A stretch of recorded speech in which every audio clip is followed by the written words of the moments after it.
Saya nggak tahu kenapa, tapi pertanyaan yang masuk di chat room masih belum terlalu banyak. Mungkin terpukau karena melihat materi yang membuat kehilangan fokus untuk bertanya kayaknya ini teman-teman peserta di sesi kali ini. Ada beberapa yang sudah masuk sebetulnya dari Pak Rizky, dari siapa? Dari ini Ibu ya, Ibu Wafiro. Apakah Bu Reza sudah bisa melihat materi-materi pertanyaannya atau perlu saya bacakan di sini?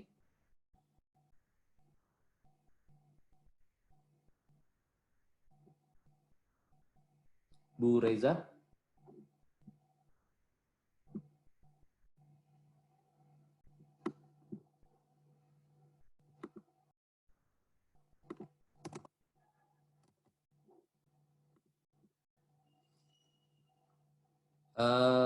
Pak Dian atau Pak Rizky bisa melihat Bu Reza? Kok saya kehilangan Bu Reza ya? Kayaknya tadi masalah koneksi deh beberapa kali. Iya. Baik, sambil menunggu Bu Reza, saya ingin ingin meng-highlight tadi betapa kantor-kantor konsultan di Beijing itu di China itu sedemikian suportif ya kalau menurut saya untuk keberhasilan dan nggak cuma mahasiswa mereka tapi juga untuk kantor mereka menurut saya, karena pada saat mereka bisa mengambil dalam tanda petik arsitek lanskap muda berbakat, itu pasti akan membuat kantor mereka lebih dinamis tentunya. Bu Reza sudah hadir kembali, tapi biasanya kalau off seperti itu pertanyaan-pertanyaan di chat room-nya hilang, Bu ya.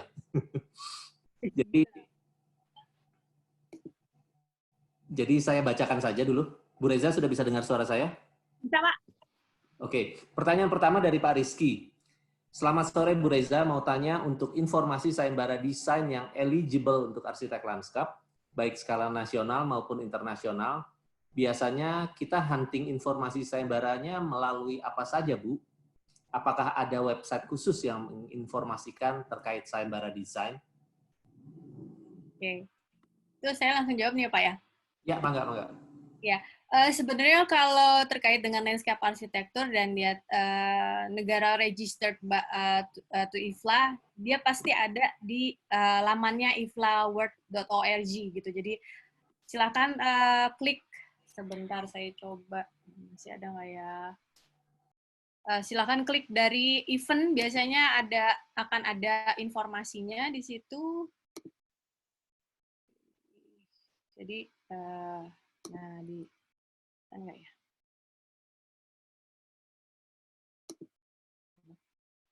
Jadi ada di iflaworld.org, di situ ada coba klik di bagian news atau event. Nah, itu biasanya banyak tuh di situ lengkap gitu ya, yang terdekat itu ada beberapa price ya, seperti Rosa Barba itu akan ada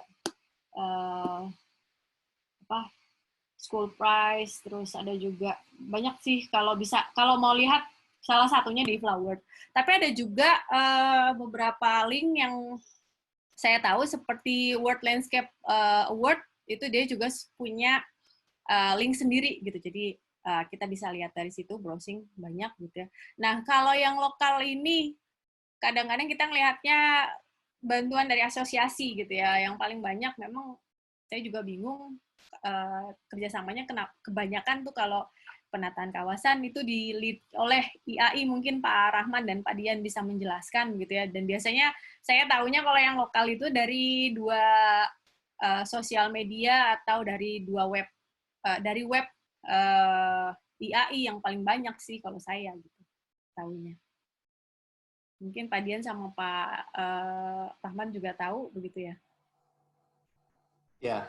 Ya, mungkin karena mereka lebih banyak kerjasama dengan pemerintah daerah ya, atau dengan kementerian-kementerian gitu. Itu yang lebih membuat mereka lebih dikenal kelihatannya, Bu. Banyak yang, ya memang tugas besar kita untuk lebih dikenal ya, baik di pusat maupun di daerah. Jadi kita berusaha terus mengadakan sayembara-sayembara seperti itu, Bu. Semangat, Pak Dian. Baik, pertanyaan kedua. Pertanyaan dari saya ini sebenarnya mungkin ada beberapa teman di sini yang masih aktif bersama mahasiswa gitu ya. Jadi kalau sayembara di IFLA, penjurian student competition di IFLA itu biasanya lebih menekankan faktor konten akademis kah atau grafis kah atau ada faktor lain ya? Jadi kalau based on experience saya dan Mike ya, saya melihat dari dua aja gitu ya. Kan kita mengeliminasi dari 400 sekian itu gitu. Biasanya kita ngelihat yang seksi duluan. Jadi casingnya duluan yang kita lihat gitu, yang eye catching gitu. Jadi tampilan grafisnya gitu. Habis itu baru kita lihat dalamnya gitu. Jadi kalau ada istilah don't judge book by cover gitu ya, mungkin itu benar gitu. Tapi kalau kita suruh mengeliminasi dari sekian ratus dengan misalnya waktu sekian dan keterbatasan komunikasi seperti satu juri di mana, itu kita ngeliatnya dari situ gitu. Jadi tampilan grafis itu yang mengundang attracting mata juri yang pertama. Setelah itu kita lihat daya analitisnya. Ini benar nggak sih runutnya? Jadi istilahnya prosesnya. Setelah proses kita lihat konsepnya. Jadi konsep itu biasanya diwakili Pak Rahman dalam title-nya mereka. Jadi memilih judul juga menjadi eye-catching elements ya, kalau menurut saya gitu. Jadi kadang-kadang ada yang judulnya A, pas kita lihat dalamnya, kok jadi Z gitu. Nah itu biasanya udah sana gitu. Jadi itu langsung tereliminasi dengan sendirinya. Seperti itu. Jadi kalau ditanya konten akademis itu kan subjektif banget ya. Kadang-kadang yang menurut saya akademis buat dosen lain belum tentu itu ini mah nggak akademis atuh gitu ya. Ini mah lebih ke arti gitu, lebih ke artistik gitu. Nah itu akan beda-beda persepsinya, tapi proses juga menjadi hal penting selain konsep tadi gitu. Baik, terima kasih teman-teman semua. Catat. Berikutnya ada pertanyaan dari Pak Akli nih. Punten Pak Akli, saya salah panggil tadi. Pak Akli ada pertanyaan, jika ada tantangan sayembara yang menuntut kita untuk bisa mendesain unsur taman atau RTH atau lanskap di bangunan dan sebaliknya bangunan di lanskap, blended antara building dan lanskap. Menurut Bu Reza, bagaimana strategi dari sisi desain? Kalau dari sisi personalnya tentu kan kita bisa kolaborasi antara arsitek, desainer lanskap, dan lainnya. Contoh yang saya maksud misalnya seperti Oasia Hotel atau Park Royal on Pickering. Yang keduanya ada di Singapura dan mengusung green dan sustainable architecture. Pak Akli ini arsitek dan pengajar arsitektur, Bu Reza. Oke. Jadi sebenarnya kita kembali lagi kalau misalnya kita mendesain sesuatu tadi divine problem mungkin ya yang pertama. Berarti kita harus mengidentifikasi potensi dan kendala apa yang ada di tapak yang akan kita desain gitu. Kalau misalnya kita lihat misalnya divine problem itu bukan berarti harus masalah gitu ya, tapi di dalamnya bisa juga potensi. Misalnya tadi Pickering Hotel Park Royal di Singapura gitu. Kita sudah tahu bahwa base-nya kita mendesain itu untuk leisure gitu ya, untuk leisure dan amenities dari tamu hotel gitu. Jadi orang bayar ke sana mahal ya. Saya masih ingat nih Bu Imu waktu kita ke Singapura, Bu Imu nginep di sana ya. Saya tadinya mau ikut numpang mejeng-mejeng gitu ya, tapi nggak jadi deh gitu ya, karena waktu itu harus bolak-balik ke Konsel. Nah ini salah satunya misalnya Ibu Imu sebagai tamu dia bayar sekian ratus dolar Singapura gitu ya, yang mungkin setara kalau di Indonesia dengan rate-nya Four Seasons atau Campy gitu ya. Kalau tidak ada sesuatu yang unik, pasti orang nggak akan ngeluarin budget ke situ. Sehingga desainer landscape di situ, dia harus melihat dalam desainnya itu bisa aplikasi atau enggak. Sehingga di situ nanti akan ada integrasi dengan multidisiplin lainnya. Gitu. Jadi dari engineer-nya, dari arsiteknya. Karena saya juga yakin background dari expert yang terlibat dalam satu project dari disiplin yang beda, mereka pasti punya ego point yang beda-beda. Misalnya arsitek, saya nggak mau tanamannya landscape designer ini malah ngalangin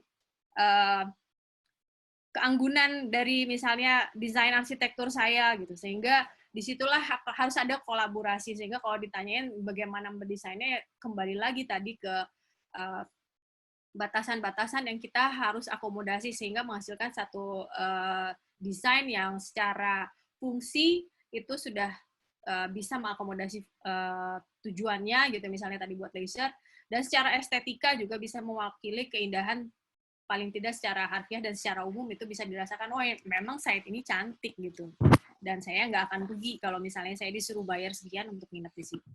Seperti itu Pak Rahman. Baik. Pertanyaan berikut dari Pak Heru dari Jawa Tengah, dari Semarang. Pengalaman Bu Dewi cukup banyak. Bagaimana komentar Ibu Dewi pada perkembangan taman-taman kota di Indonesia? To be honest, di 5 tahun terakhir ini saya ngelihat taman-taman di Indonesia sudah well developed banget ya, karena kalau dibandingin sama waktu sebelumnya gitu ya, itu saya masih melihat taman-taman itu dengan ide yang konservatif gitu ya, dengan pangkasan, terus dengan teh-tehan sebagai border, terus ada palem botol gitu ya, terus tatanan semak yang ceplok-ceplok kayak telur begitu ya. Tapi kalau sekarang kita melihatnya sudah lebih baik secara kualitas fungsinya untuk ekologis juga gitu, dan saya yakin banyak sekali taman-taman keren di Indonesia yang dihasilkan oleh ibu bapak yang ada di IALI ini begitu ya. Jadi sudah cukup update gitu, dan perkembangannya saya yakin kedepannya pun akan jauh lebih baik. Tinggal bagaimana mendevelop user ya untuk bisa mengapresiasi taman itu dengan baik dalam penggunaannya, karena kembali lagi masih banyak terjadi tamannya udah bagus gitu ya, khususnya taman-taman publik yang di-manage oleh pemerintah gitu ya, tapi karena masyarakatnya tidak disiplin begitu ya. Saya masih ada contohnya. Jadi saya pernah membantu teman di Kemayoran ya. Jadi di Otoritas Kemayoran itu membuat taman jogging di sepanjang pedestriannya begitu. Nah ini karena nggak ada mungkin otoritasnya nggak punya budget untuk park ranger gitu ya. Saya juga lucu gitu, pagar-pagarnya banyak yang hilang gitu. Dan saya bilang coba aja cari di sekitarnya, mungkin masih ada begitu. Ternyata ada satu yang menemukan di tempat loakan, biasanya kan suka ada itu ya yang ngejual second gitu ya. Nggak jauh dari situ, itu masih ada pagarnya di situ. Tapi saya nggak tahu itu apakah bisa ditindak atau dilaporkan secara hukum atau enggak gitu. Jadi kembali lagi kesadaran masyarakat untuk saling menjaga itu yang tetap yang utama sekarang. Alhamdulillah, gitu, terima kasih. Sama-sama Pak Heru, gimana kabarnya di Semarang? Baik-baik. Hujan nggak Pak? Iya, cuaca bagus sekarang. Oke. Baik. Pertanyaan berikut kembali lagi ke Pak Rizky ini. Mengingat outstandingnya karya-karya mahasiswa asing khususnya dari Cina di kompetisi internasional. Lalu apakah langkah-langkah yang bisa diusahakan oleh IALI, kampus-kampus, praktisi arsitek lanskap untuk meningkatkan kemampuan mahasiswa dalam berkompetisi? Wah, ini sekali tembak tiga pihak nih yang ditanya nih. Gimana Bu Reza? Sebenarnya ini pertanyaan yang agak sensitif ya. Ini Pak Reski kan? Ki ini sensitif banget. Rizky, bukan Reski. Ya? Oh, Reski nanti ada lagi. Oh, gitu ya. Oke.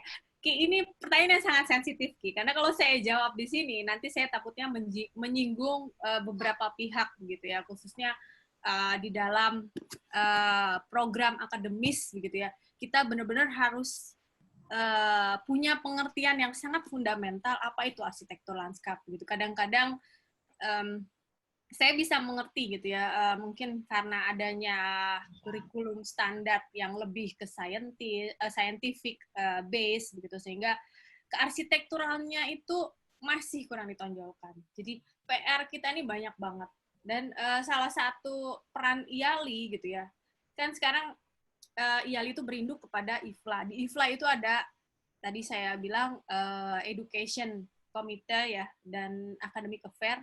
Kita harus membuat satu apa istilahnya hubungan timbal balik di mana kita harus membuat pengertian yang sesungguhnya itu arsitektur lanskap itu seperti apa. Karena di dalam dunia pendidikan arsitektur lanskap di Indonesia, saya masih banyak melihat lebih ke gardening gitu ya, dan lebih banyak ke mungkin ke scientificnya gitu. Jadi arsitekturalnya itu yang masih perlu ditingkatkan gitu. Karena kalau saya kembali ke kampus saya waktu saya S2 gitu ya, waktu saya saya belajar sama kebetulan profesor saya namanya Sasaki.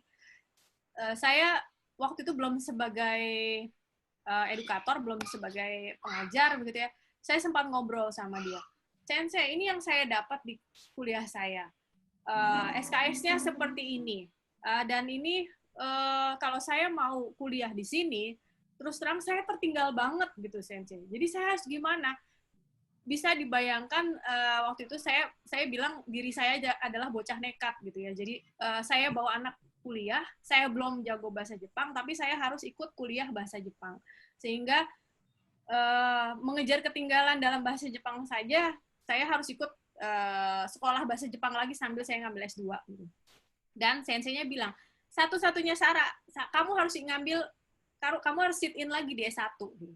Jadi kebayang ada banyak hal yang saya harus akomodasi di dalam satu perjalanan saya mengambil S2 gitu ya. Selain ngurus anak, saya mesti ngambil sekolah bahasa Jepang, dan saya harus kuliah S1 lagi gitu.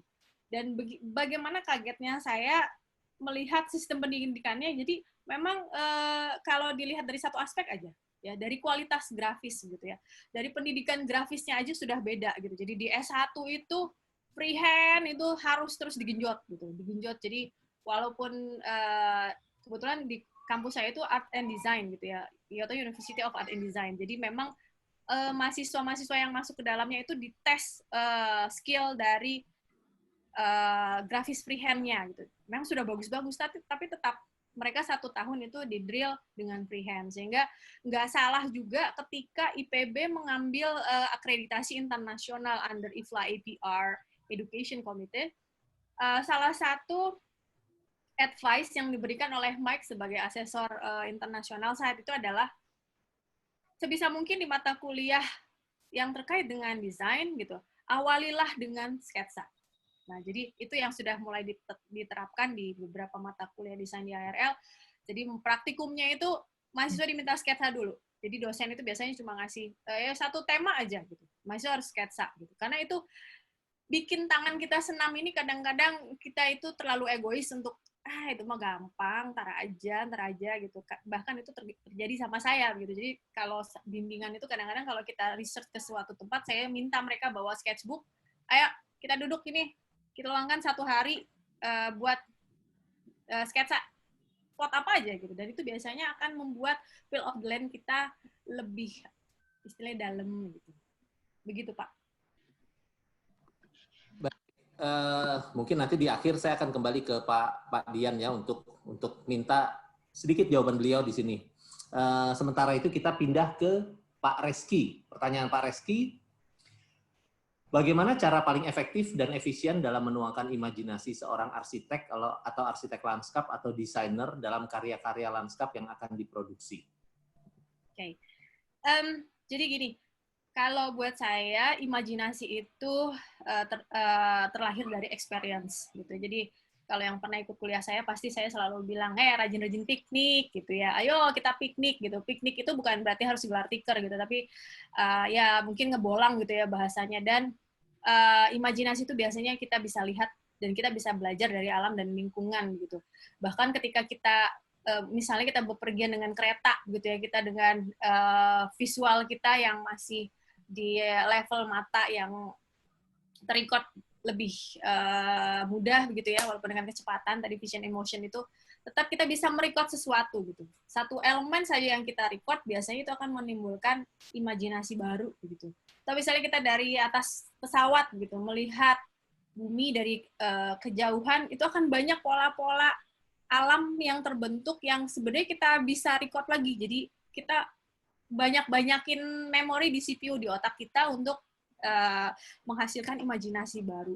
Dan bagaimana menuangkannya begitu ya. Jadi sketching itu adalah salah satu hal penting gitu. Jadi kalau kita punya ide baru, nih biasanya saya senang banget sketsa. Bahkan kadang-kadang kalau saya boring di apa namanya di rapat ya, buku saya udah penuh sama gambar-gambar coretan, walaupun itu mungkin cuma dari apa namanya visual dari site gitu ya, denah begitu. Itu nggak kerasa udah banyak aja istilahnya desain-desain baru yang hasil coretan tangan gitu. Jadi jangan males untuk menuangkannya dari sketsa, karena buku pun banyak banget ya, sketch the land gitu ya, sketch the earth dan sebagainya, itu bisa menjadi memperkaya imajinasi. Dan kadang-kadang juga dengan experience kalau kita piknik, kita mengunjungi karya-karya monumen, bukan monumental dalam arti monumen gitu ya, karya-karya spektakuler arsitek lanskap di dunia, dan kita pelajari, itu juga menjadi satu source buat kita di dalam membuat karya yang lebih baik gitu. Jadi belajar dari ahli juga penting. Gitu, Pak. Baik. Kita masih ada beberapa pertanyaan lagi. Pertanyaan berikut ini dari Bu Suci. Setuju Bu Reza, research identifikasi masalah dan potensi tapak menjadi landasan sebelum konsep yang kuat digelontorkan. Terima kasih atas sharingnya, dan mahasiswa Indonesia harus lebih semangat lagi untuk bersaing di sayembara desain. Mungkin IALI bisa kasih stimulus dalam bentuk apapun ke perguruan tinggi ke depannya. Oh, sorry, ternyata bukan pertanyaan. PR lagi untuk IALI, Pak Adian. Ini juga ada dari Pak Parvi. Ini bukan pertanyaan, tapi usulan saja. Produk unggulan lanskap dunia yang menurut pengalaman Bu Reza itu baik, mestinya bisa dibuku. Kerjasama dengan IALI sehingga mampu mendorong mahasiswa dan landscaper muda Indonesia untuk bisa berkarya lebih baik dan siap mengikuti kompetisi internasional. Ini ada sedikit ke Pak Dian, tapi mungkin ada komentar dulu dari Bu Reza untuk Pak Parvi. Iya, ini penting banget, Pak. Dan saya ngerasa banget ya. Jadi saya masih boleh share screen di sini mungkin, Pak? Silakan, silakan. Oke, where is that? Oke, yang lebih. Nah, ya jadi saya cerita sedikit mungkin ini. Jadi waktu panitia IFLA itu melaunch produk dari ini bisa dilihat ya Ibu Bapak di website ya, masih bisa karena masih terminnya masih cukup untuk buka, karena kadang-kadang sudah sekian tahun ditutup gitu ya. Ini ada di folder di dokumen download di IFLA Student Design Competition gitu ya. Sebagai juri saat itu saya senang banget nih lihatnya. Jadi semuanya didokumentasikan dengan baik begitu ya. Juri dan latar belakangnya dan sebagainya gitu ya. Nah, saya scrolling aja, saya lihat Cina lagi, Beijing lagi. Tapi yang menang pun kan ini ada beberapa awards ya, student awards, terus sponsorship awards, dan setiap tahun itu biasanya sponsornya sama, itu dari Han. Jadi ada kakek-kakek namanya Mr. Han gitu ya. Dia yang grup Han, dia yang memberi sponsorship utama, itu juara 1, 2, 3-nya. Terus nanti ada student awards gitu yang dipilih oleh mahasiswa. Nah, ini Cina lagi saya ngeliat gitu ya. Tapi ketika walaupun cuma partisipan gitu ya, mata saya berhenti dalam satu produk. Alhamdulillah ternyata ada satu mahasiswa Indonesia. Itu menjadi satu bikin saya terharu gitu. Walaupun tidak menang begitu ya, tapi paling tidak usaha paling kalau mungkin saya di kelas gitu ya, untuk istilahnya jadi kompor beleduk buat mereka gitu ya, itu masih ya dari sekian puluh mahasiswa setiap tahunnya masih ada yang mau begitu. Nah, ini menjadi satu contoh walaupun nggak harus menang gitu ya, tapi karena mereka ikut dengan berpartisipasi aja itu udah satu titik awal yang baik, dan harapannya memang ke depannya ini bisa lebih banyak lagi gitu. Dan kalau dari buku, misalnya kita mau membukukan karya-karya dari dari student design competition ini, sebenarnya ini kembali ke regulasinya IFLA. Kalau saya lebih senang ngasih linknya aja ke orang-orang, coba lihat nih sebagai tolak ukur, sebagai parameter. Dan saya sangat berharap juga dari sisi saya sebagai pendidik dan pengajar begitu ya, mahasiswa itu jangan cepat puas gitu, merasa oh saya udah bikin keren nih, udah bisa menang misalnya di lokal. Oke, itu keren, tapi harusnya kamu bisa ikutan juga di internasional dan tidak bisa cepat puas. Nah, makanya harus sering lihat-lihat link-link seperti ini. Begitu, Pak. Terima kasih. Baik, wah, itu tadi teman-teman mahasiswa yang hadir, atau bukan teman-teman mahasiswa aja, tapi teman-teman yang baru setahun sampai 5 tahun lulus, kayaknya itu bisa jadi bahan referensi yang sangat menarik ya. Ada 2 pertanyaan terakhir, ini dari orang yang namanya mirip. Makanya tadi buru-buru pertanyaannya saya tutup. Karena kalau pertanyaannya muncul lagi dari satu orang yang bernama Zaki lagi, nanti saya kaget. Zaki yang pertama, sore Bu, saya Zaki, mahasiswa IPB, izin bertanya.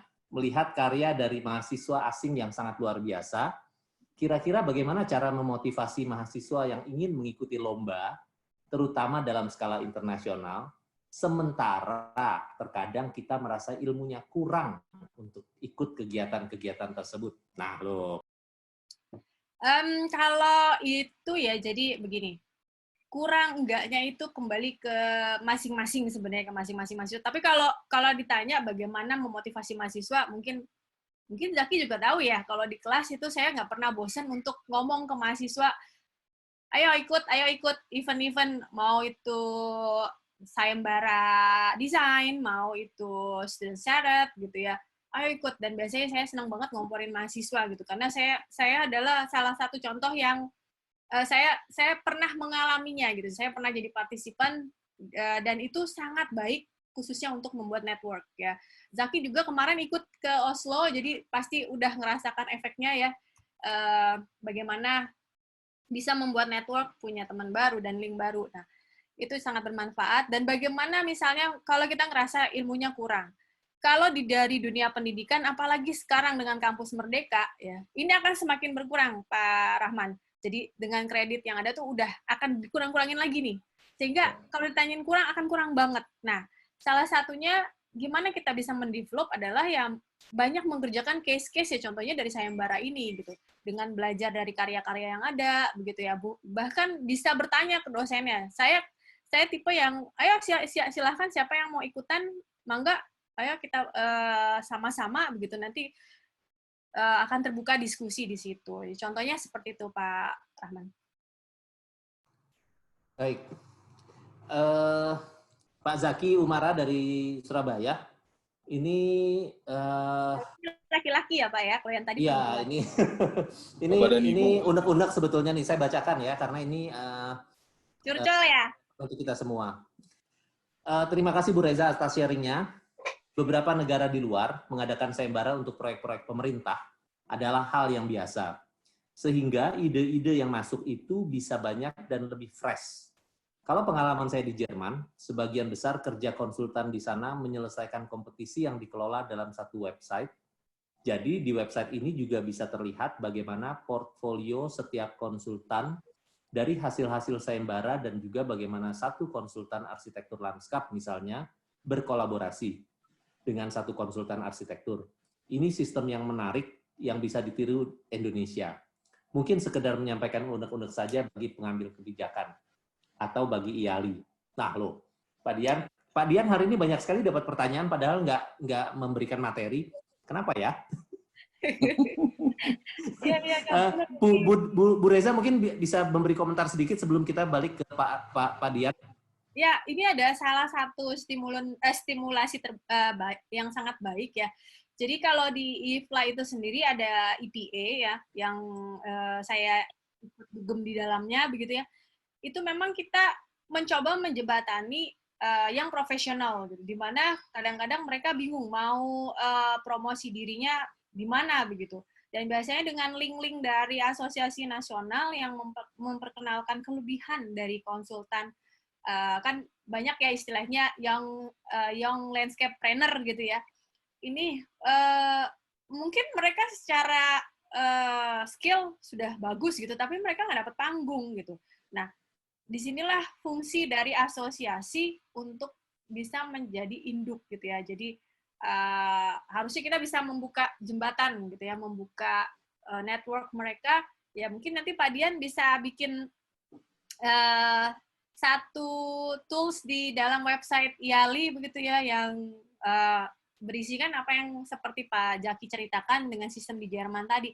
Sebenarnya nggak cuma di Jerman sih, Pak Jaki, di beberapa negara di Amerika juga dia sudah punya gitu ya, base-nya seperti itu. Jadi kita bisa compare gitu, bisa ngelihat gitu, oh ini konsultan ini bagus ya gitu, atau ini kurang nih gitu, sehingga klien pun akan lebih cermat di situ. Dan salah satunya tadi buku karya juga bisa jadi satu media yang baik begitu ya. Tapi jangan lupa di luar negeri juga semuanya sama, mereka tetap menjadikan itu sebagai motor penghasil energi di dapurnya. Jadi ada hubungan timbal balik. Jadi asosiasi nggak cuma bikin begitu ya, tapi harus ada kontribusi dari konsultannya, karena mereka itu jadi satu sistem, mereka kan jualan istilahnya, seperti mencari network ya, sehingga ada timbal balik ke IALI begitu, dan IALI bisa lebih bergema lagi misalnya ke IFLA ya, akhirnya siklus itu akan tercipta dengan sendirinya. Itu Pak. Baik, makasih Ibu Reza. Sekarang kita, giliran Pak Dian menurut saya. Kalian sekalian mungkin menutup kegiatan ngopi ini yang sudah berlangsung selama 8 sesi ya. 8 sesi ya. Silakan Pak. Baik, Bapak Ibu sekalian, terima kasih atas banyaknya pertanyaan. Terus terang ini sesi Bu Reza ini yang paling banyak melemparkan pertanyaan ke saya jadinya. Tapi intinya gini, saya melihat banyak hal luar biasa ya dari kegiatan 8 sesi ini. Jadi kita juga bisa melihat sebenarnya bagaimana respons atau ketertarikan terutama yang di luar IALI terhadap profesi ini gitu. Jadi kita bisa melihat minimal yang tools yang saya pakai adalah jumlah penonton dari rekaman video diskusi kita. Karena kan rekaman video dari sesi pertama, kedua, sampai ke 6, plus yang Pak Meda itu, kan temanya beda-beda. Nah, saya melihat jumlah view-nya juga beda-beda. Itu memperlihatkan sedikit banyak ketertarikan orang itu juga terhadap topik-topik itu berbeda-beda. Itu saya jadikan indikator awal. Mudah-mudahan nanti kita bisa kali terus membuat indikator lain yang lebih reliable, yang lebih bisa dipertanggungjawabkan, sehingga dengan itu kita bisa mengembangkan juga berbagai hal lah. Salah satunya misalnya sayembara atau event-event seperti ini. Itu pertama. Kedua, waktu saya di Jabar, sayembara itu terus terang kita banyak menjadi partnernya pemerintah daerah. Jadi waktu itu ada Kota Bandung, ada lagi Satker dari Kementerian PU, kemudian Depok, dari instansi tertentu di Pemprov. Beberapa meminta kita menjadi tim juri, dan juga ada yang meminta bekerja sama sebagai penyelenggara. Artinya sayembara itu kita sudah mulai, dan saya memang berencana membuat kegiatan saya. Bisa jadi kita mengadakan atau bekerja sama begitu. Nah, pertanyaan besarnya kan, dan saya pikir ini adalah tugas kita semua ya, bukan hanya tugas ketua atau tugas pengurus, tapi tugas semua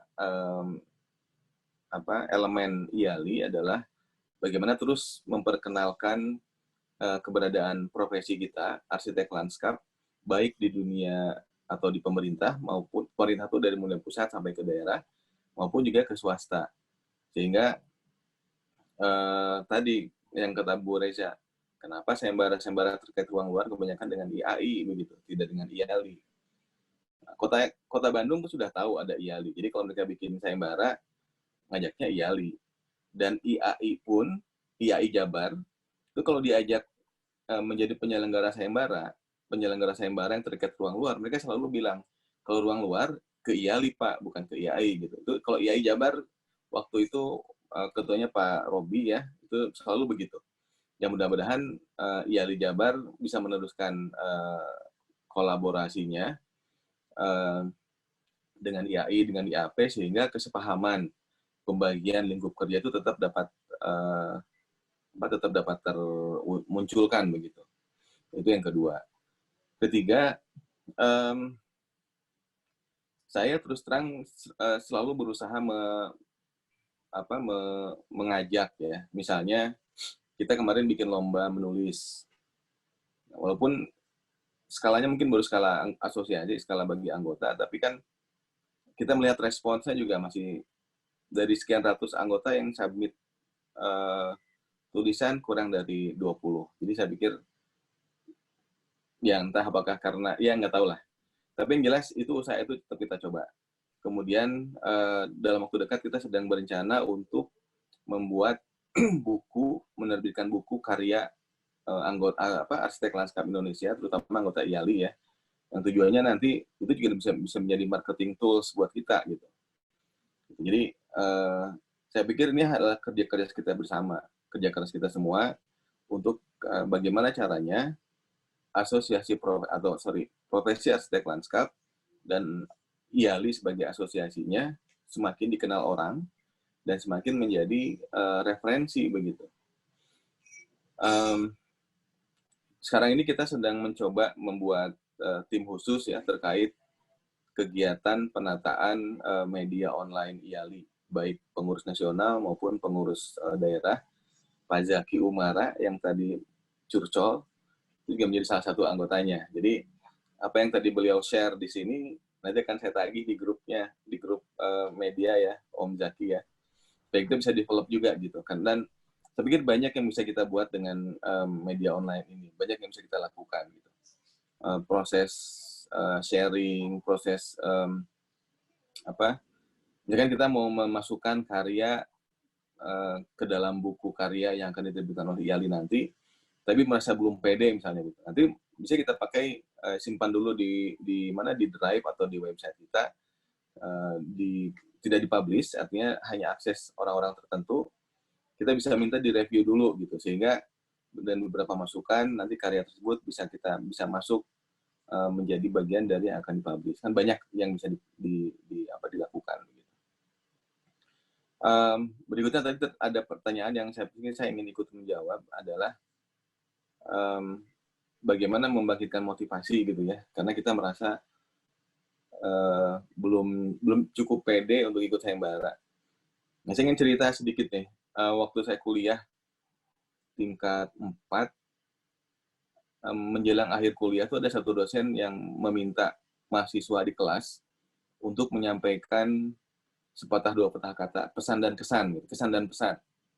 Ada mahasiswa yang nanya gini, Pak, katanya, saya mohon pendapat Bapak nih, karena setelah ini tahun keempat saya kuliah, saya kok masih merasa belum banyak yang saya tahu, katanya. Itu udah tingkat 4.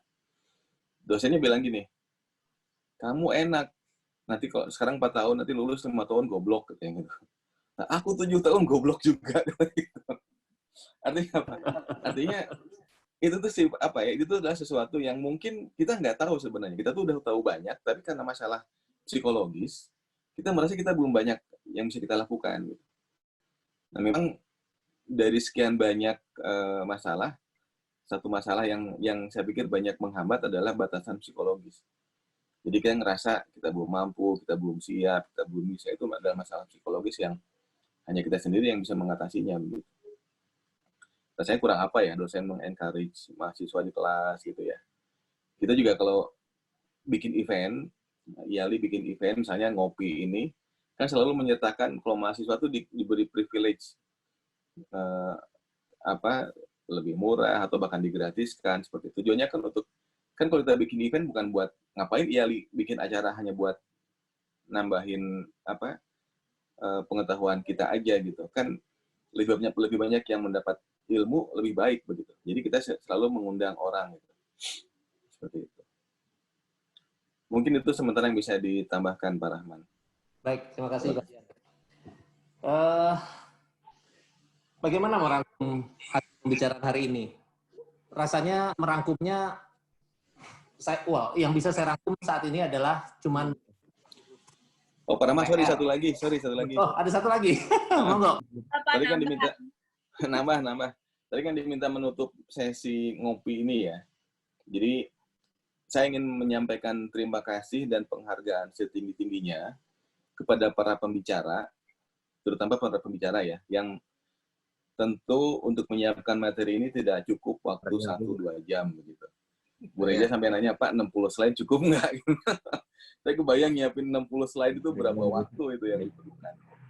Nah, jadi saya ingin menyampaikan terima kasih dan penghargaan setinggi-tingginya atas kesediaan Bapak Ibu menjadi pembicara, dan tentunya ilmu yang bermanfaat itu akan menjadi salah satu bekal kita ya, tidak hanya di dunia, nanti juga kalau bagi muslim nanti di akhirat juga begitu. Amin. Ya, kedua,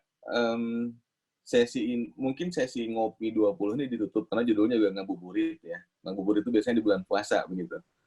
Tapi insya Allah sesi diskusi online keprofesian seperti ini akan dilanjutkan nanti setelah bulan Ramadan. Jadi setelah Lebaran kita siap-siap aja, Rizky, Pak Rahman, dan teman-teman yang sekarang ini dibikin pusing itu sama saya, tiba-tiba tengah malam ngirim WA begitu karena baru ingat sesuatu. Nanti setelah Lebaran insya Allah kita adakan lagi, dan sudah ada yang bersedia minimal 3 orang. Satu, Pak Hanif Budiman dari IALI DIY. Beliau akan sharing tentang sketsa yang tadi disampaikan Bu Reza ya. Jadi sketsa itu sedemikian penting. Ini Pak Hanif akan sharing tentang sketsa, mensketsa, mendesain dengan sketsa, dan menganalisa suatu bentang alam melalui sketsa. Gitu. Nah, itu yang akan beliau sampaikan. Topik yang sangat menarik saya pikir. Itu pertama. Kedua, mungkin saya sendiri juga nanti insya Allah akan sharing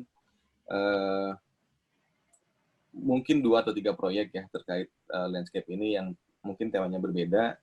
Satu, biar nyambung sama Bu Reza tadi, yang Bandara Soekarno-Hatta. Kedua, pengalaman mendesain Pantai Pangandaran. Ketiga, nanti saya coba cari lagi. Mungkin 2, kalau udah cukup ya udah 2. Nah, yang ketiga, ini biasanya saya memang selalu gayanya nodong. Jadi saya mau nodong Pak Rahman ini. Buat jadi salah satu pembicaranya diganti dong. Jadi pembicara. pembicara. Iya, nanti moderatornya diganti jadi Pak Rahman. Pak Rahman jadi pembicara. Setuju.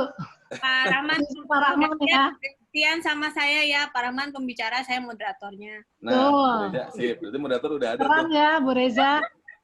Ini saya cari satu lagi, jadi 4 pembicara, minimal sebulan ke depan udah ada pembicara ini. Moderator udah ada. Rizky tetap behind the scene ya, Rizky ya. Oke.